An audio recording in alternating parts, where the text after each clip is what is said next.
Welcome back, our fellow Toastmasters, ladies and gentlemen. We will now begin District 87 International Speech Contest 2017.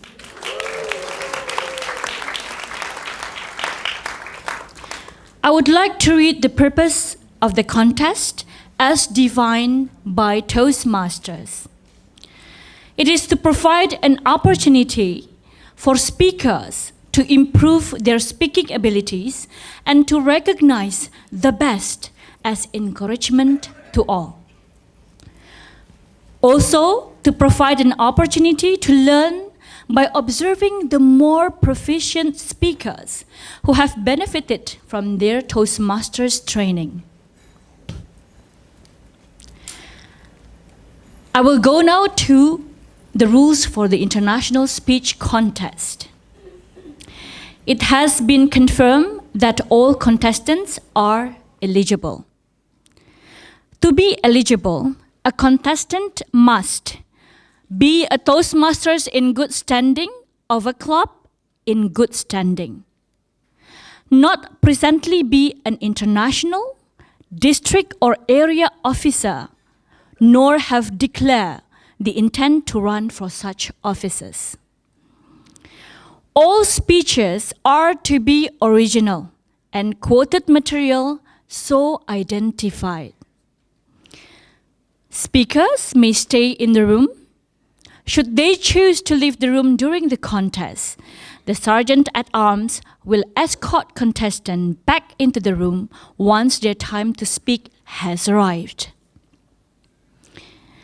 Other than contestant, it is recommended that no one will be allowed in or out of the room once the contest has begun until the last speaker has spoken.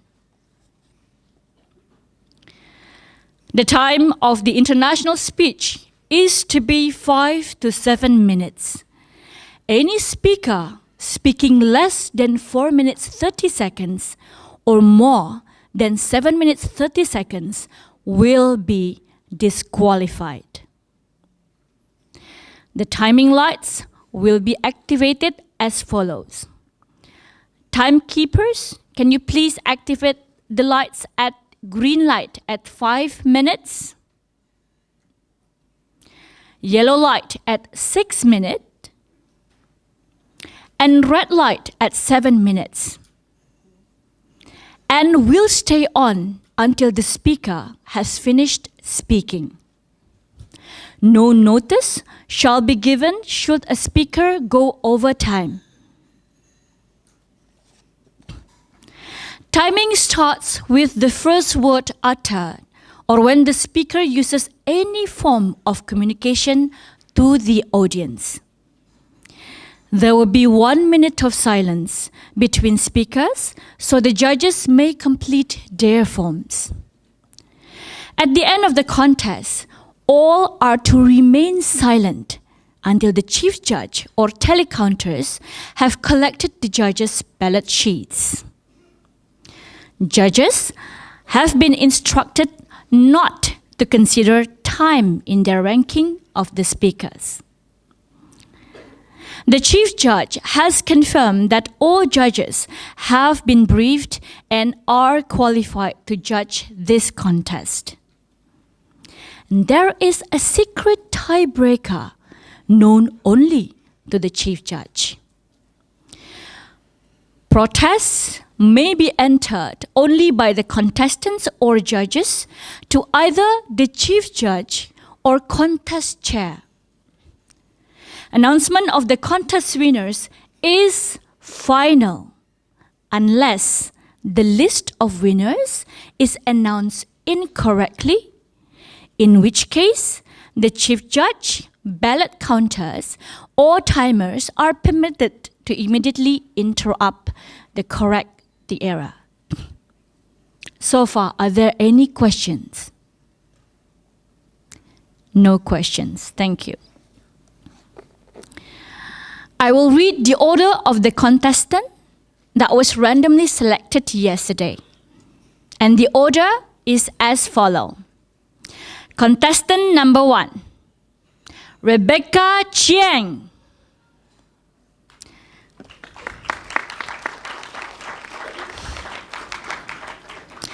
Contestant number 2, Prawira Adi Putra. Contestant number 3, Julianto. Contestant number 4, Ho Mei Ling. Contestant number 5, Alan Ang.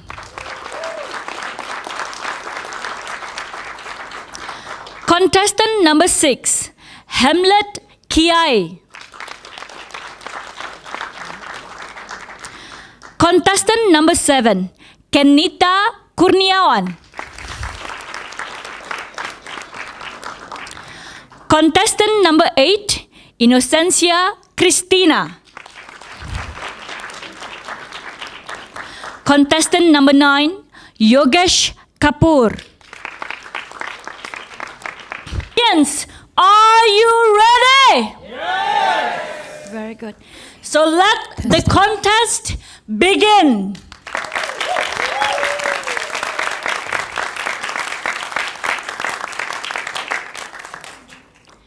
First contestant, Rebecca Chiang.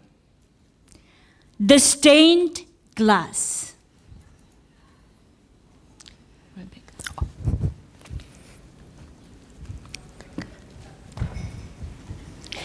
The Stained Glass, Rebecca Chiang.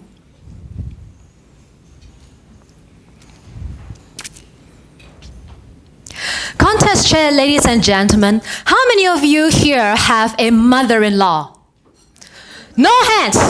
No one wants to admit you have a mother-in-law? I'm pretty sure some of you here are married. It's okay, I understand. You see, I have a mother-in-law, and to her, nothing that I do is ever right. So you can understand when I say that I love only one thing about my mother-in-law, her absence. When I cooked, she'd say, not right, I do it. When I mopped, she'd say, not right, I do it. So when my baby pooped, I passed to her. She said, not right, that one, you do it. She dictated everything. I couldn't stand it. I cried to my mom and said, why did you let me get married? Mother-in-law is bossy and pushy and a nag. And my mom said, are we talking about her or about you? Ma, you're supposed to be on my side.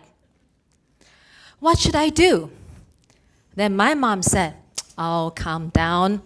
Have a drink. I said, Ma, the water is dirty.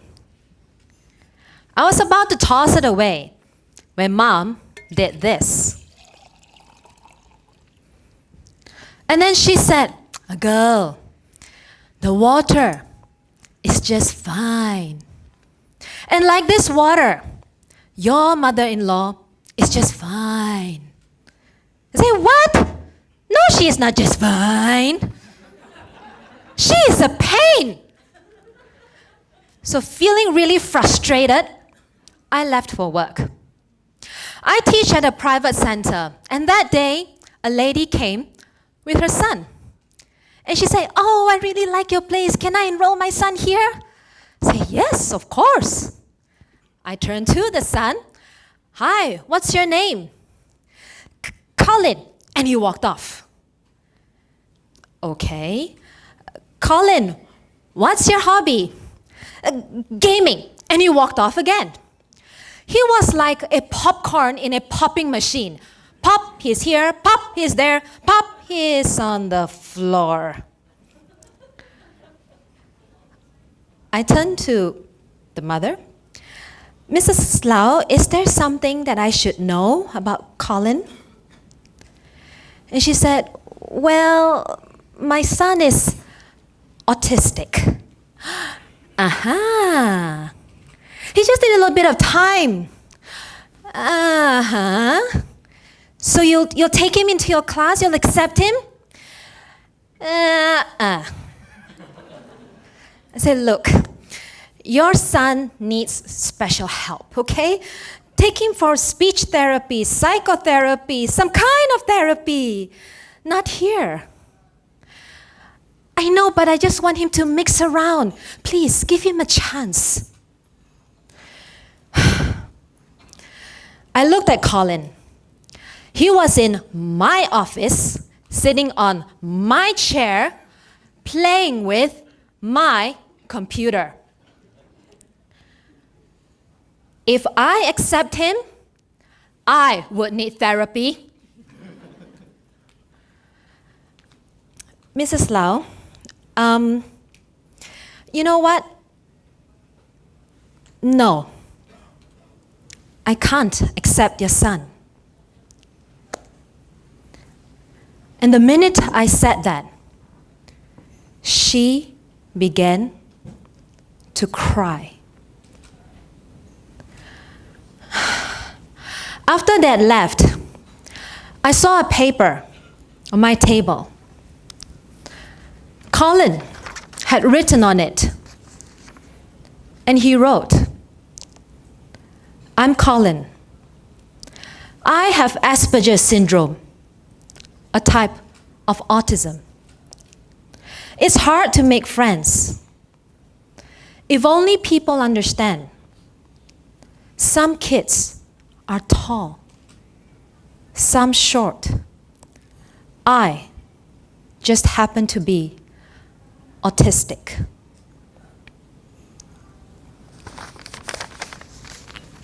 I showed this note to Mom. And then she said, do you remember this? You thought the water was dirty only because the glass was stained. Sometimes your perception of people is also stained. Really? The more I thought about it, perhaps. In my mother-in-law, I've been seeing selfishness instead of her selflessness. And in Colin, I saw only problems instead of possibilities. Have you ever done that? And then my mom said, girl, do this. Clear your stains and see other people as they are, not as you think they are. So, ladies and gentlemen, recently, whenever my mother-in-law says, not right, I do it, I happily let her do it. I see now, she only wants to help. And by the way, Colin is now my student. Last week he gave a speech and he said, I dream to be a game creator. Just because I'm autistic doesn't mean I can't achieve my dreams. So friends, before we judge, give people a chance. We can only see them as they truly are when we clear our stains. Contest chair. Contestant number 2, Prawira Adiputra.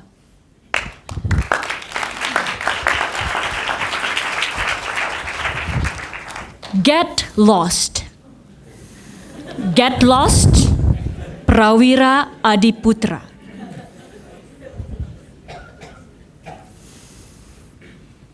In a corridor in a bookstore, I held my mom's hands tightly. But a 7-year-old me got distracted when I saw a maze puzzle book. Put my fingers in the starting line. I quickly finished to the finish line. When I finished, I realized my mom is nowhere to be found. Nearby information center, an officer asked me, "Are you lost, young man?" "No, but can you make announcement that my mom is lost?" Fellow Toastmasters and anyone who wants get lost. Even though I love maze puzzles, I got lost easily. When I was 6th grade, I went by myself to school. 6 times through the same routes, 60 times getting lost. It only takes 20 minutes from home to school, but in an hour, I ended up in another school. Once I went on a date with my girlfriend. She got lost in the shopping mall. So I went to information center again to announce her name. She came to the information center and shouted at me, "How come did you get lost?" That day, I lost my relationship. Getting lost still happens to me. And if reaching my dreams is like, get lost, I get lost so many times. After I graduated from university, I've always had a simple dream, to explore another country. I used to think people going abroad just for vacation, taking pictures with Eiffel Tower as a background, posing with 2 victory signs. But along the way, I found out that several paths to go abroad, through career path, through adventurous travel, through education, several options made my eyes wide open. Ooh, which path did I have to choose? Burned by desire to go abroad, I told my mama, "Mama, I want to go abroad by myself." You once get lost in a bookstore. "Mama, I've told you so many times. I didn't get lost. You did." No. But son, go ahead and try. Don't get lost.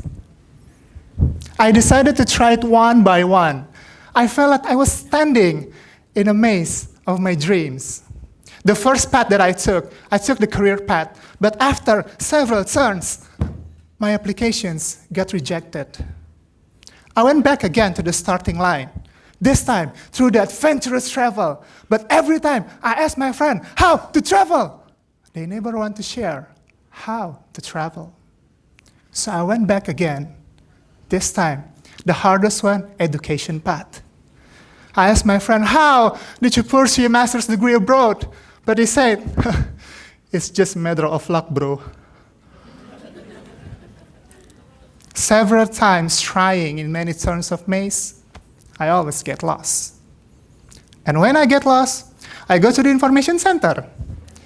This time, Mama is the information center. I told Mama, "Mama, I got lost. I kept going back to the starting line with 0 progress." Mama be like, "I told you." Now you see what happened in the bookstore. But son, you've been going through so many paths and you keep going back to the starting line. And that is the progress. Because now you know which path that does not right for you. Ladies and gentlemen, do you remember your first maze puzzles? In life, when we get lost in our puzzles, we feel like we don't want to do it anymore. We don't want to get lost. We said to ourselves, "Please stop. No more dead end." But what if we have finished the first puzzles? We're going on, and that's what our life like. People who have reached their dreams, they're still even looking for another maze. so they will reach another dream. In my journey to reach my dream, I stopped for a while. I reunited with my friends to ask for directions. Then one person told me, do you want to go abroad? Yeah. Why don't you join an international competition? Good choice. Like what? Toastmasters. They have what they call international speech contests. Ladies and gentlemen, after years getting lost in my mess, here I am, going abroad to Kinabalu, standing in the international competition stage, standing in my finish line. Go ahead and get lost. Contestant number 3, Julianto. The box of you.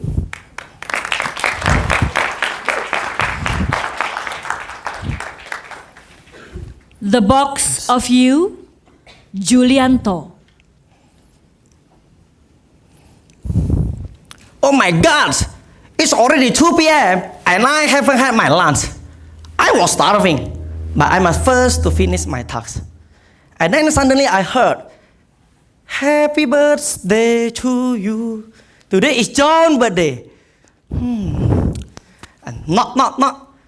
Who was that? I opened the door and I saw John standing in front of me with a pizza on his hand. On his hand. He wanted to share it with me. Contest chair, honorable judges, fellow Toastmasters, ladies and gentlemen. Who doesn't love a pizza? Especially a free pizza.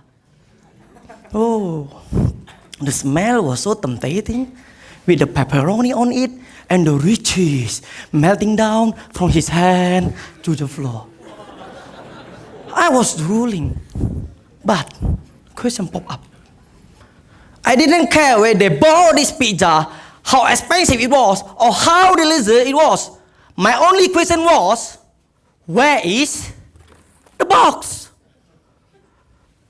I didn't know what he's been holding before this. Maybe he just finished his job in the toilet. Can you imagine ordering a pizza? You will expect a pizza always come in the box. And if you know, really know, the box is so cheap and not very value. But it's extraordinarily important because something inside this box. Listen. It's not the pizza who gives the value to the box, but it is the box who adds value to the pizza. Because without the box, you would question the pizza. In this life, you don't have to be great. You don't have to be superstar, super talented.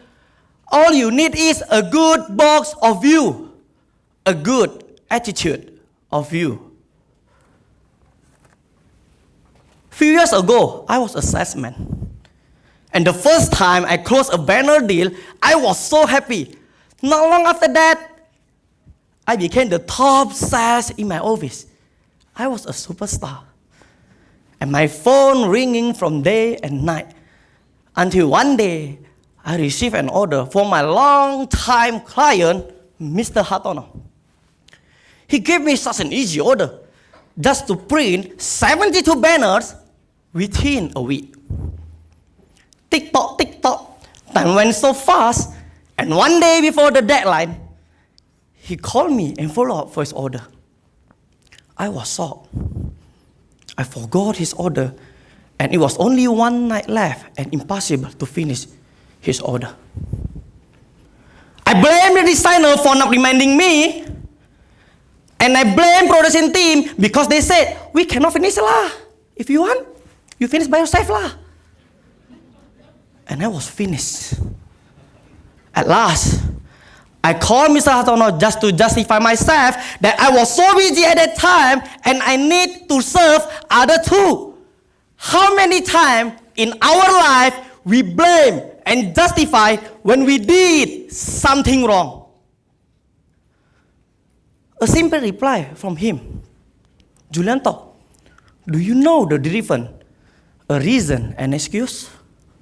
Who was lying? I didn't answer him and face down.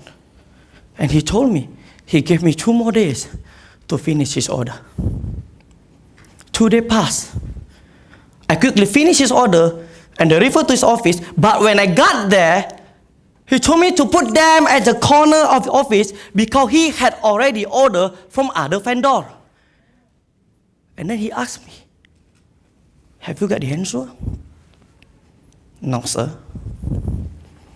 Julianto, you were so young and I was like you. No matter how you did it, a promise is a promise. A deadline is a deadline. An excuse always be an excuse. An attitude is everything. It was the most important thing that we must have. Until now, Mr. Hatano is still my client. And every time I deliver his banner order, I'll always see that 72 banners and reminds me that attitude is everything. This story reminds me to my schoolmate Mul. We were really close, but not to try to love each other. He too was a top car salesman, a superstar. One day we had lunch together and I asked him, what is your secret to be successful? He simply replied, he was so good in faking signature. And I bet if he joined Got Talent, he should be the champion. So he faked signature from his customer or even his superior just to make a sales. I asked him again, why? Again, a simple reply from him, a sales target. He told me he will fake customer signature just to pass the survey. He will fake logistic head signature so the showroom allow him to bring out the car and deliver to the customer. Although his customer and superior was happy, but he was playing a dangerous game. He was a superstar with a broken box. In the end, another sales report him and he got fired, and from then on, he has missed his chance to be a car salesman forever because nobody wants to hire such a man like him, a man with a broken box.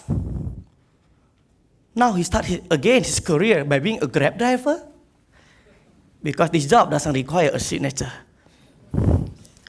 Fellow Toastmaster, it's not important where we buy the pizza, how expensive it is, or how delicious it is. Without the box, all is useless. It doesn't matter how good looking you are, how genius you are, how skillful you are. Without a good attitude of you, you are good for nothing. So before you share your pizza, your knowledge, your skillful to anybody in your life, just make sure you have a good box because attitude is everything. Contestant number 4, Ho Mei Ling, aging with dignity.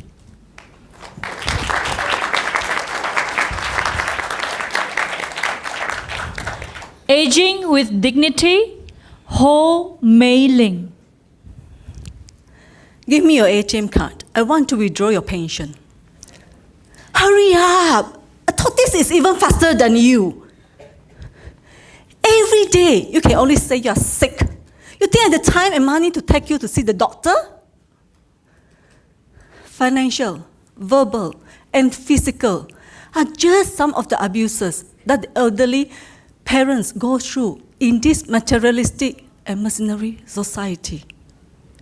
The children should not have forgotten that the parents were once head of the household, breadwinners of the family, pillars of strength in nurturing them with selfless love, care, and patience.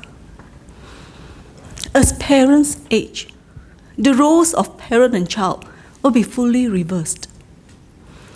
At least 3 aspects in the elderly parent's life will be affected. Firstly, loss of dexterity. When the movements are slow, do not shout. Whose caring hands steady us when we first learned how to walk? Whose gentle hands pull us up when we fell? Whose caring arms carry us when we were tired? Think about it. When food ends up on your clothes, on the table, on the floor, do not isolate them. Go and sit on the floor at that corner of the room and have your meals there. Who taught us how to feed ourselves using utensils? Who gently wipe our dirty hands and greasy mouths? Think about it.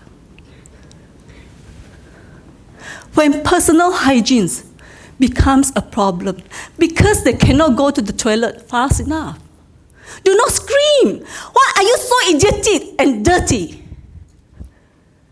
Who bathed us when we were babies? Who potty trained us when we were toddlers? Think about it. Secondly, loss of memory.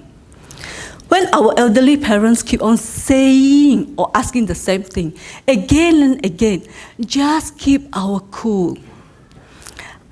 Girl, have you eaten? Yes, already. Okay. Girl, ate already? I told you already, I'm not hungry. Oh, okay. Girl, are you hungry? Stop asking me that. It is just memory loss. Deep in their hearts, they are concerned about us. Speaking from first-hand experience, my father was bedridden for 3 years and had dementia towards the end of his life. He could not remember who I was. He called me all sorts of names, Amoy, Amiao, Ami, except Aling, my name. Initially, I was hurt and could not handle the emotional battle that was within me. I was the apple of his eye, his little princess. And yet, he could not even remember my name. Moreover, I was his caregiver. I was feeling very hurt, angry, and resentful towards him, even though I had to take care of him. At times, I admit, I did shout at him when I could not control myself. Then I came to understand that it was all part of the aging process. By forgetting who I was, I believe he still loved me with his whole heart until his last breath.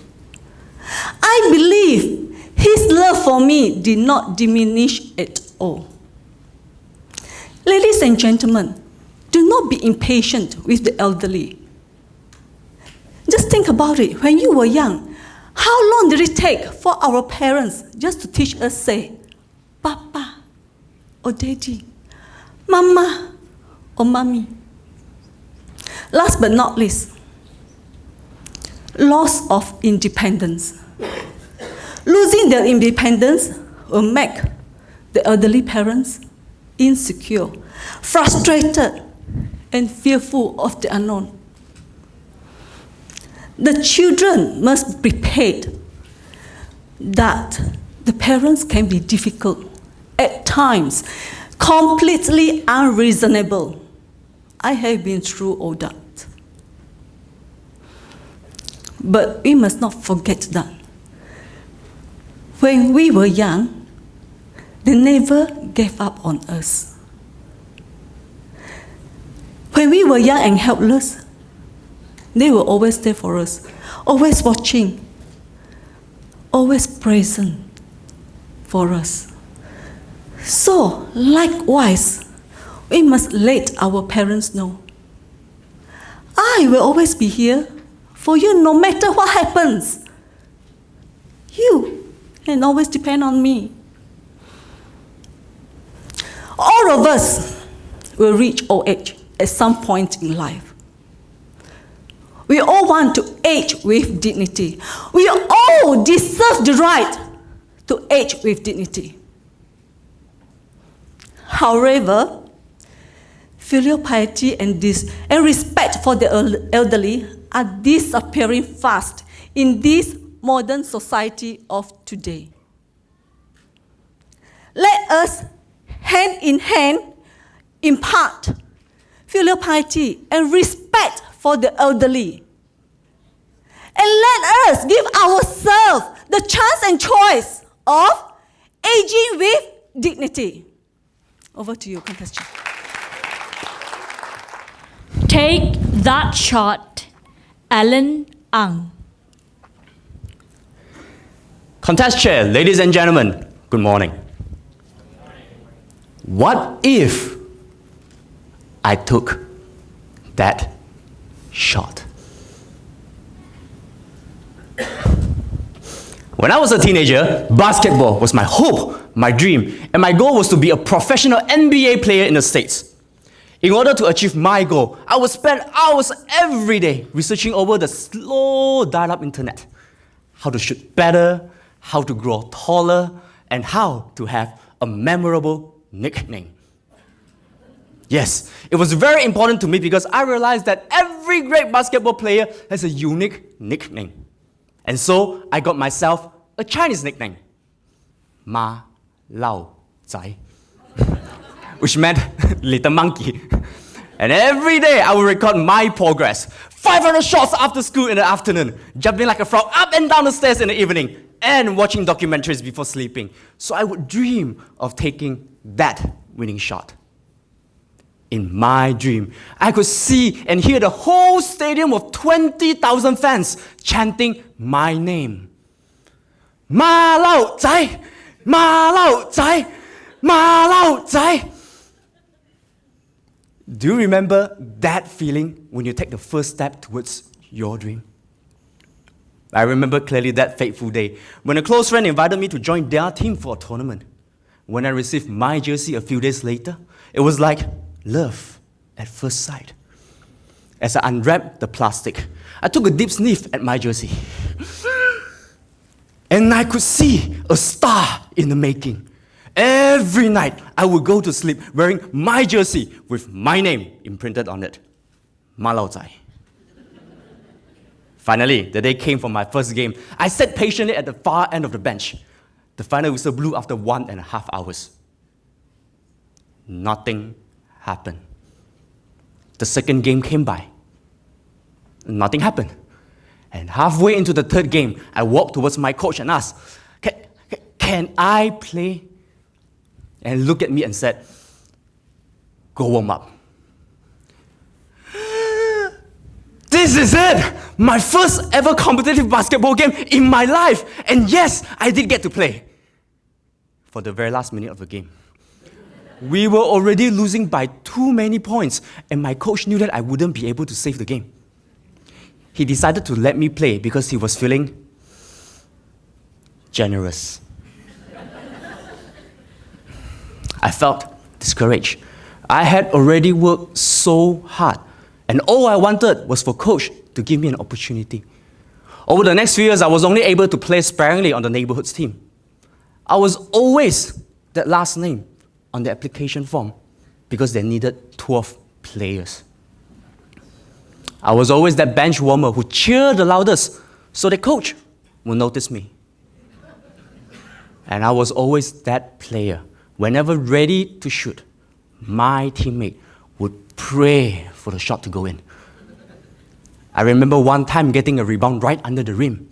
Before I could shoot, all I could hear was my teammates shouting, pass it out, pass it out, pass it out. to my teammate who was standing 24 feet away from the rim. 1 foot versus 24 feet. My maths had to be really bad to give up such an easy shot. And that day, I failed my maths.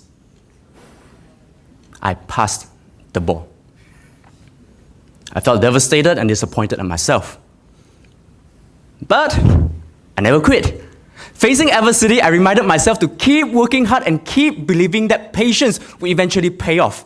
And like most Disney fairy tale, 8 years later, I became a regular player with more playing time. During the most memorable tournament that I've participated, our team was losing by 2 points. With 8 seconds left in the game, we call a timeout. Staring at the crowd in the stadium, images of my dream taking that winning shot flashed before my eyes. I could feel the whole stadium was ready to chant my nickname. With a fire burning in my eyes, I knew it. This was my shot. The referee blew the whistle. My teammate passed the ball to me. I dribbled along the three-point line. I was determined to shoot. And all I could hear was, pass it out, pass it out, pass it out. What did I do this time? I passed to my teammate. He shot. It missed. And we lost. After that day, until the last few years, I still dream about taking that winning shot. What if I took the shot? What if I miss? What if I just take it? What if I just take it? Have you ever asked the same question? How many what ifs have you said to yourself over the last few years? We all have countless of opportunities, goals, dreams, and all of us at one point in our life had someone who said we couldn't do it. When we finally have that opportunity, all we did was pass it out. Making life changes is scary. But do you know what's scarier? Regret. What if I have the courage to change a job? Would I be happier? What if I help my parents? Would they know how much more I love them? What if I join a speech contest? Would I be a step closer to my dream? I don't know the answer. In fact, no one knows. If nothing is certain, you can choose to live life with what if following you around like a ghost. Or you can choose to pick the ball today and take that shot. Because what if tomorrow never comes? Before I leave you, I want you to ask yourself, how many more shots are you going to pass and regret? How many shots are you going to take and say, you did it? Ladies and gentlemen, take that shot. Contest check. Big dream, small step. Hamlet Kiai. One small step for man, one giant leap for mankind. Neil Armstrong, astronaut, first man on the moon. The date was 20th of July, 1969.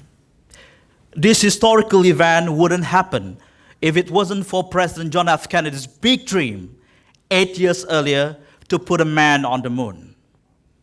Good morning, contest chair, ladies and gentlemen. We all have big dreams. Some dreams are easier to achieve.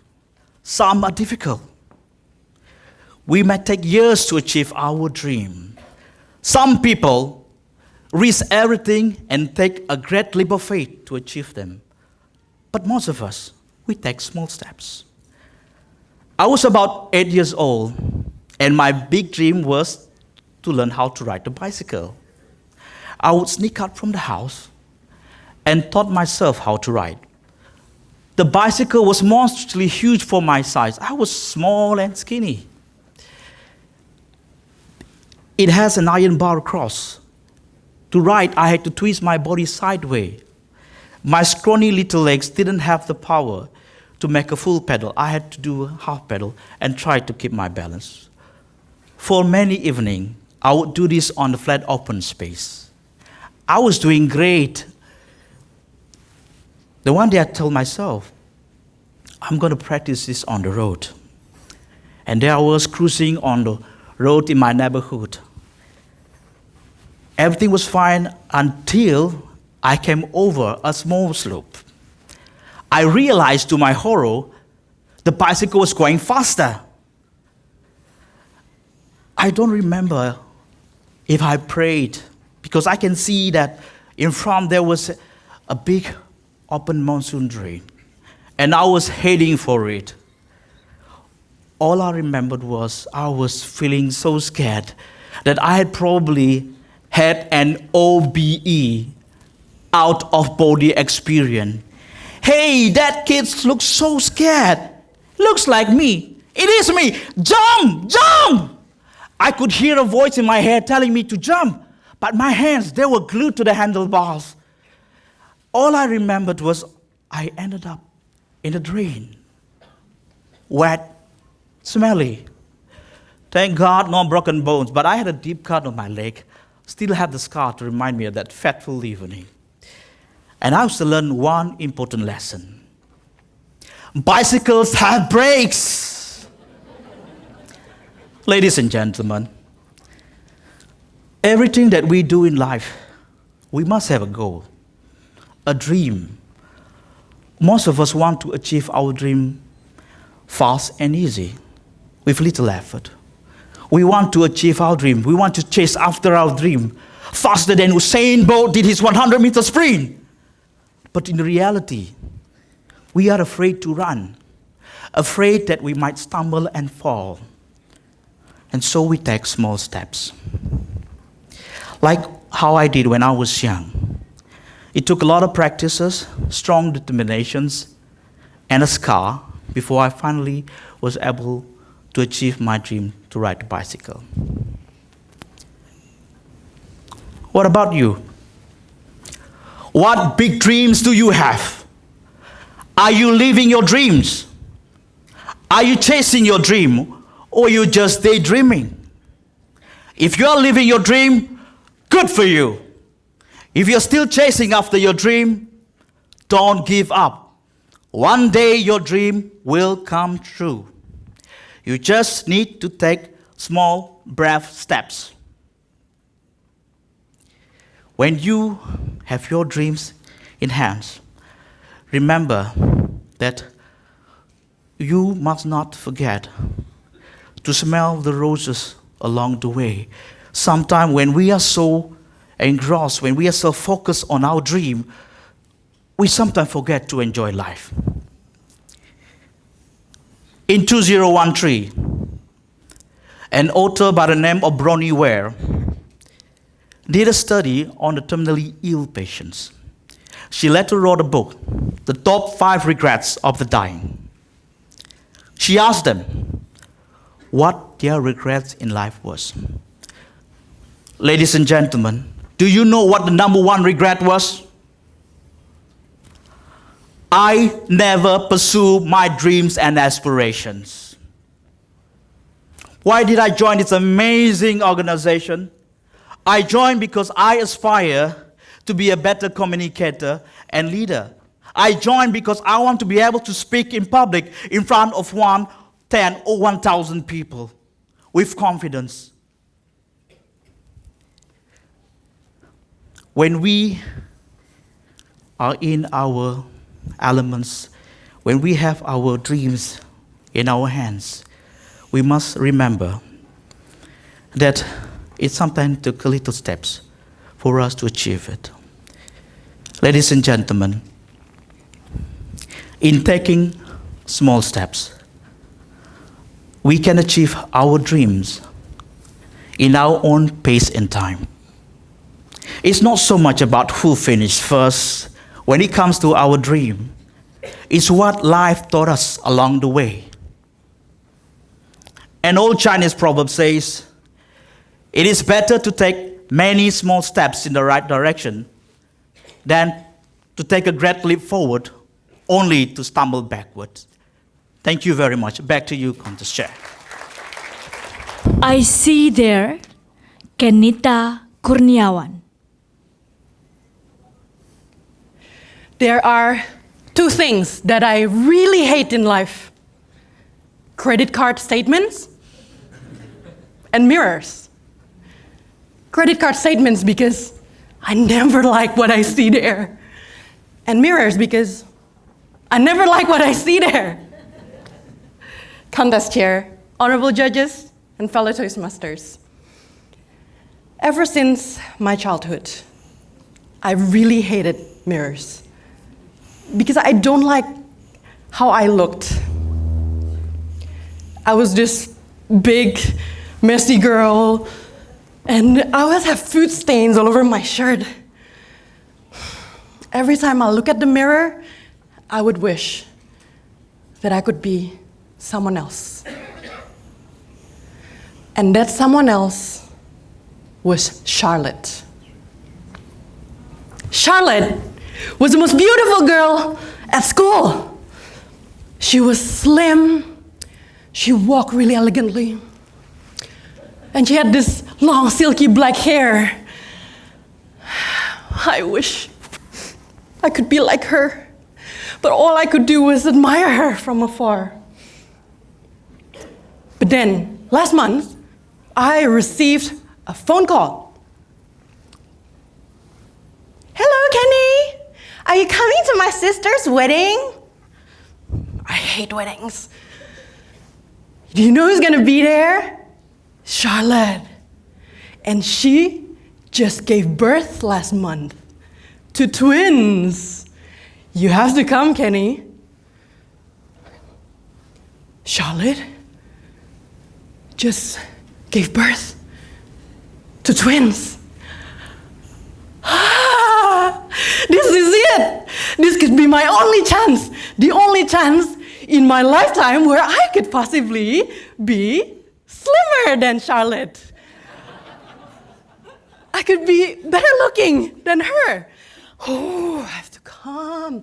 Okay, so I put on my best black dress and I went to the hair salon and I went to the wedding. And there she was, 20 years. And 2 children later, she looked absolutely beautiful.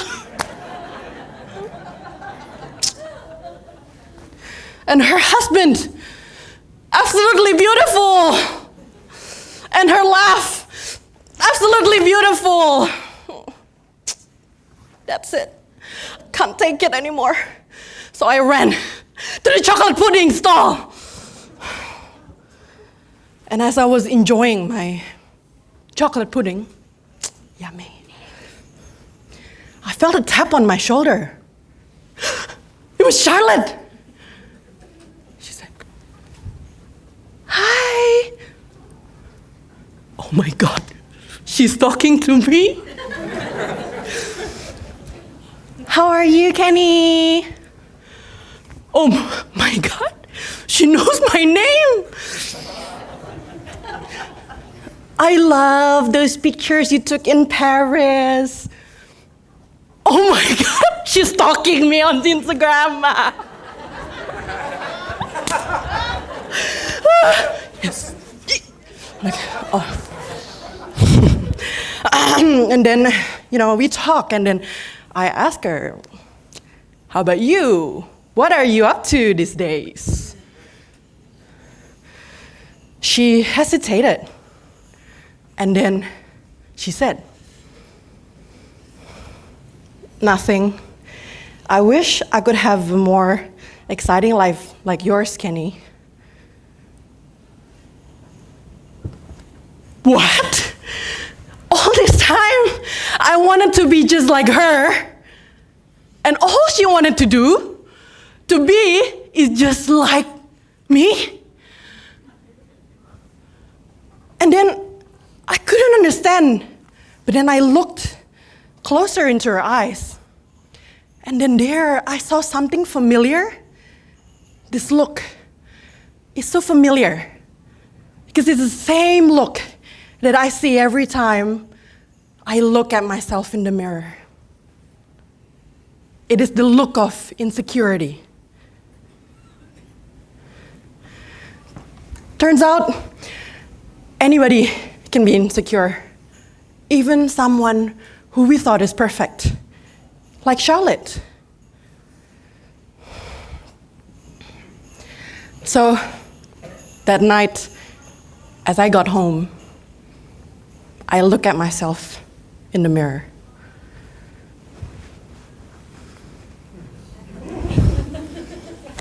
Okay, I still have a big body. My hair, still very much messy. And I have chocolate pudding stain on my dress. But that night, I chose to see a different side of me. A side that I never see for years because I was so clouded by my insecurity. That night, when I look at myself in the mirror, instead of wishing that I could be someone else, I chose to like what I see there and said goodbye to Charlotte. Contest chair. Stronger Innocencia Cristina.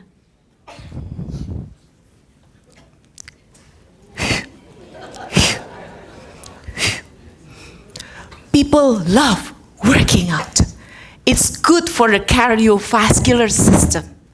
It's good for the heart. They even put extra weight for extra benefit.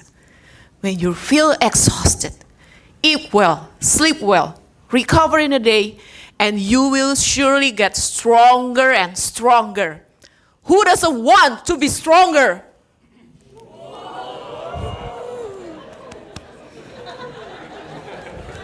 But what if you carry all this weight inside your heart? Are you getting stronger by the day? Ladies and gentlemen, my fellow Toastmasters, contest chair, and guests, I spent a long time thinking that life was cruel, and all because of one despicable person, my father. My father, he never wanted me from the very beginning. He tried to force my mom to abort me. And finally, they divorced when I was 8. He was never at home, never sent the money, never called. Despite we are living in the same city, we met only twice a year. And even when my mom died, he still did not care about me. When I begged to stay with him, he said, "No. Unwanted, unloved, uncared for. Sadness, loneliness. I carried all these feelings every day inside my heart, hidden behind my smiles. And I tried my best to survive. Busy with schools, busy with friends, busy with boyfriends, from kisses to kisses. But I was not happy. Something was missing. I realized I was looking for a father figure. I sought for a professional help, a therapist. After a few sessions, the therapist asked me, "Christine, Do you still hate your father? No. How do you feel right now? Fantastic. I step out from his room, close the door. Yes, I feel fantastic because I know this is the last time I pay you. It did not work. I tried another yoga, meditation, pizza, ice cream. Boys, nothing worked. I was perpetually exhausted, continuously frustrated. But life can be so unpredictable. One day, my phone rang. My dad got a stroke. He was dying. But my taxi was caught in an endless traffic jam.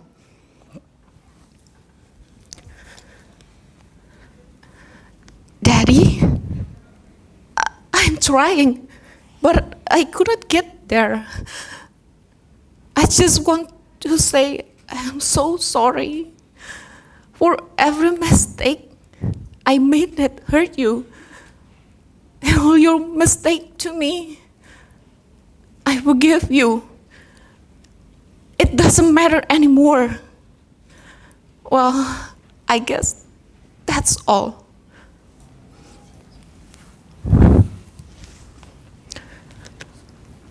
Just right after I finished talking, his pulse stopped.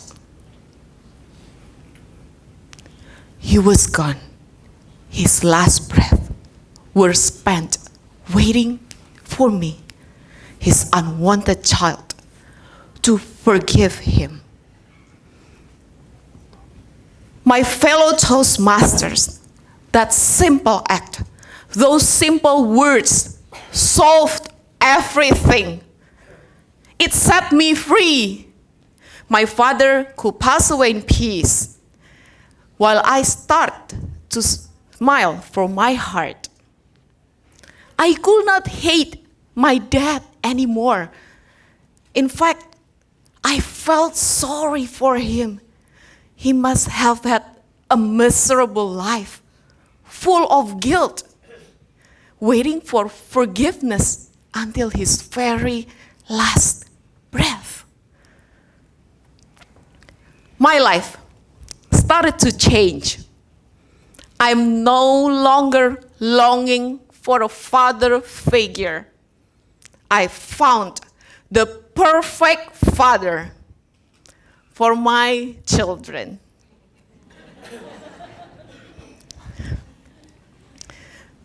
My friends, when you forgive someone, that's when you actually become stronger. When the heart grows to accept reality, and you develop the courage to turn the other cheek. Allow yourself to forgive your family, your friends, your spouse, and good things will happen to you. I don't think that life is cruel, but the burdens inside our heart make life harder. Strength is not about how much weight you can carry, but strength is about how much weight your heart can let go. Fantastic. Let it go, Yogesh Kapoor. I was lying on my deathbed, and as I gasped for the last breath of air before my soul left my body, 3 questions came to haunt me. Did I live? Did I love? Did I matter? And when the answer to all 3 questions was no, I had tears roll down my cheeks. tears of regret. I opened my eyes. I touched myself. I was alive.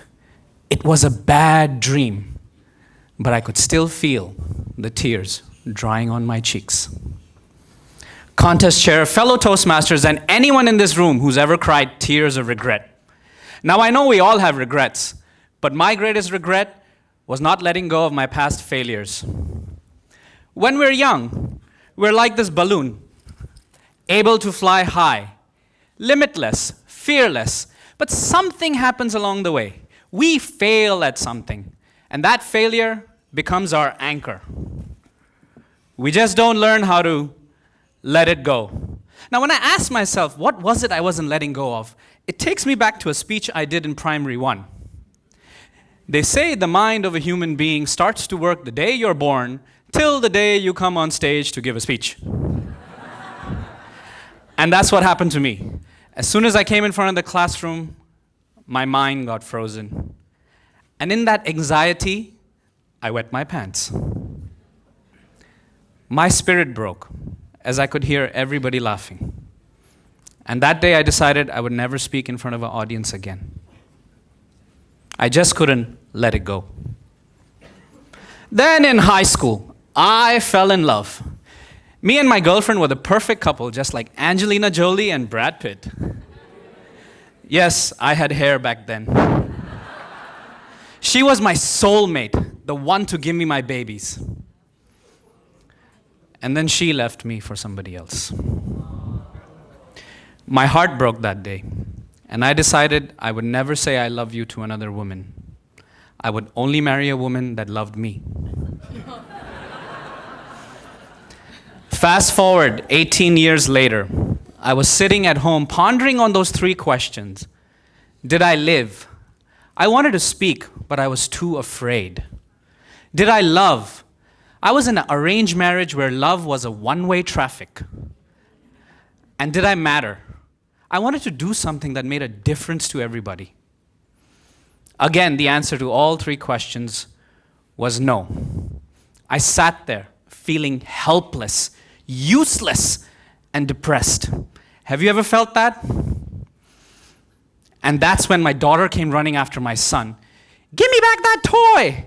My son climbed on top of the sofa. He fell off and hit the edge of the coffee table. My wife panicked. I panicked. My daughter was laughing.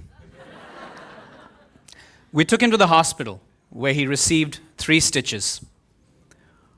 1 year passed by. My son never dared to climb on top of the sofa. And I was sitting home watching the movie Frozen with him.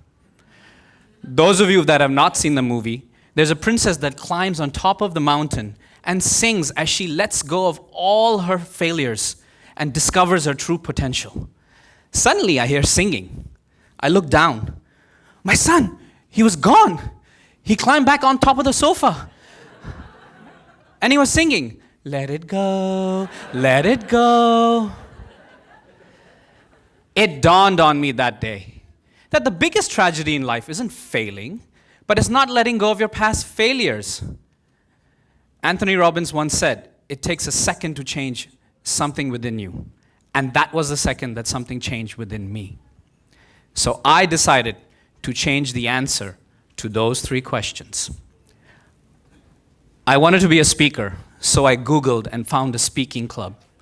And within 6 months, my mind no longer got frozen, and neither did I wet my pants.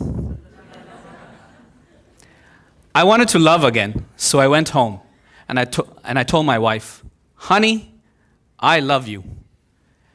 She looked at me and said, are you okay? I said, yeah, I love you. Are you okay? Do you want something? No, I really love you. Are you having an affair? But I could see the tears of joy on her cheeks. And now in our relationship, the love is a 2-way traffic. And finally, did I matter? I wanted to make a difference, so I quit my business and started coaching children in confidence and public speaking. And today when the parents come to me and tell me how much I've changed their lives, I know I'm making a difference. My son taught me, no matter how hard you fall, the only way to rise up again is by letting go. Ladies and gentlemen, today when you leave this room, I want you to think of everything that you failed at. Whether your heart or spirit have been broken, what is it stopping you from getting into that new opportunity, that new relationship, that new business, and let it go? Because one day you're going to be lying on your deathbed. And as you gasp for the last breath of air before your soul leaves your body, your life will flash by you. The same 3 questions will come to haunt you. But why wait till then? Let me ask you now. Do you want to live? Do you want to love? Do you want to matter? You will always be limitless. You will always be fearless. And in the end, you will cry tears of joy as long as you apply these 3 words, which is, let it go. Contest chair. Start to bring them back. Now is the handover of certificates of participations to each of our participants. The first one would be Kenita Kurniawan.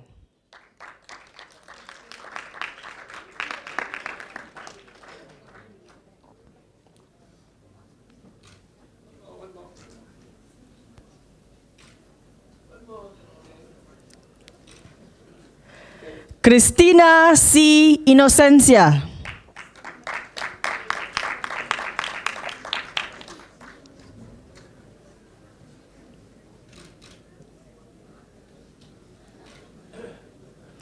Hamlet Kiai.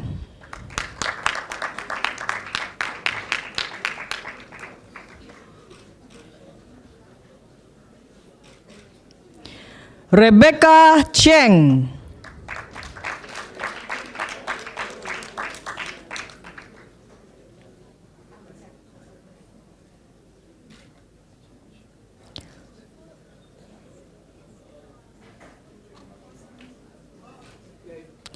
Julianto.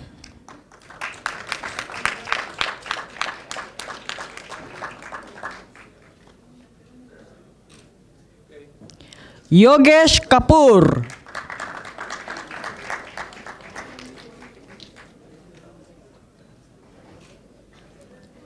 Ho Mei Ling.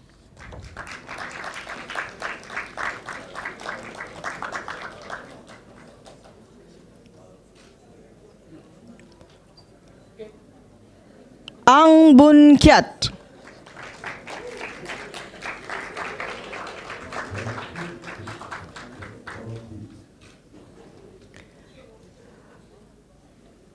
Prawira Adi Putra.